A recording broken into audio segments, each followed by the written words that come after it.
ঘুমের কারণে team bus miss করে একের পর এক খেসারত দিতে হচ্ছে তাসকিনকে। চারদিক থেকে তীব্র সমালোচনার মুখে টিম ম্যানেজমেন্টের কাছে ক্ষমা চাইতে বাধ্য হলেন তাসকিন। তবু রেহাই পাচ্ছেন না। সহ অধিনায়কের হয়ে টিম বাস মিস করার ঘটনা সিরিয়াসভাবে নিয়েছে বোর্ড, জানিয়েছেন বিসিবি পরিচালক ইফতেখার রহমান মিঠু। কিন্তু আর কোনো কঠিন শাস্তির মুখোমুখি হচ্ছেন এই গতিদানব? জানা গেল অধিনায়ক ও ম্যানেজারের রিপোর্টের পর তার ব্যাপারে সিদ্ধান্ত নেওয়া হবে। একই সঙ্গে জুনিয়র ক্রিকেটারদের এই ঘটনা থেকে শিক্ষা নেওয়ার পরামর্শ দিলেন বোর্ড পরিচালক। কিন্তু কি সিদ্ধান্ত হবে তাসকিনের ব্যাপারে, কি আছে তার কপালে, বিস্তারিত থাকছে প্রতিবেদনের বাকি অংশে। সাথে আছি আমি ইফাত আর মিথিলা। বিশ্বকাপে বাংলাদেশের খারাপ পারফরমেন্স ছাপিয়ে দেশের ক্রিকেট আলোচনায় ভারতের বিপক্ষে ম্যাচে তাসকিনের টিম বাস মিস করার ঘটনা। সেমিফাইনালে খেলার সুযোগ থাকার পরও চেষ্টা না করা, সুপার 8-এ কোনো ম্যাচ না জেতা কিংবা ব্যাটারদের ব্যর্থতা, এসব ঢাকতে কি সামনে আনা হলো তাসকিনের ইস্যু?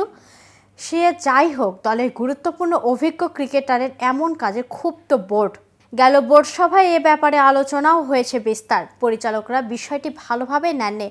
তার এই কাজ সংবাদ হয়েছে আন্তর্জাতিক গণমাধ্যমেও, যাতে ক্ষুণ্ণ হয়েছে বিসিবির সম্মানও। যদিও তাসকিন ক্ষমা চেয়েছেন টিম ম্যানেজমেন্টের কাছে, সেখানে তার সুরাহা হলেও সহজে পার পাচ্ছেন না। অধিনায়ক ও ম্যানেজারের রিপোর্টের পর নেওয়া হবে চূড়ান্ত সিদ্ধান্ত।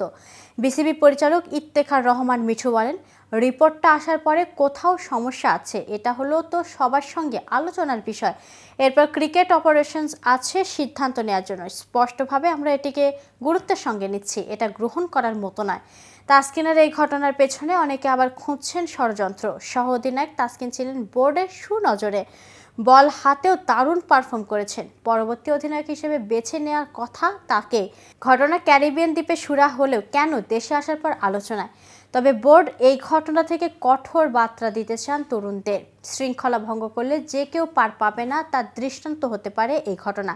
ইফতেখার রহমান মিঠু বলেন, তাসকিন এখন অসাধারণ খেলোয়াড়, বিশ্বসেরা ক্রিকেটার। হয়তো ওর একটু ভুল হয়ে গেছে, তবে ওর যদি এটা নিয়মিত হয় তাহলে একটা বড় সমস্যা। আর এটা তরুণ ক্রিকেটারদের জন্য একটা সতর্কবার্তা। বর্তমানে লঙ্কান প্রিমিয়ার লিগ খেলতে শ্রীলঙ্কায় রয়েছেন তাসকিন। শীঘ্রই হয়তো জানা যাবে তাসকিনের ঘটনায় কী সিদ্ধান্ত নিচ্ছেন বোর্ড। তো ভিউয়ার্স, ভিডিও সম্পর্কে আপনাদের কোনো মতামত থাকলে কমেন্টস করে জানাতে পারেন। সাথে সাথে নিয়মিত ক্রিকেট আপডেট এবং ইনফরমেটিভ ভিডিও পেতে কেটিভি ক্রিকেটের সাথেই থাকুন। ধন্যবাদ।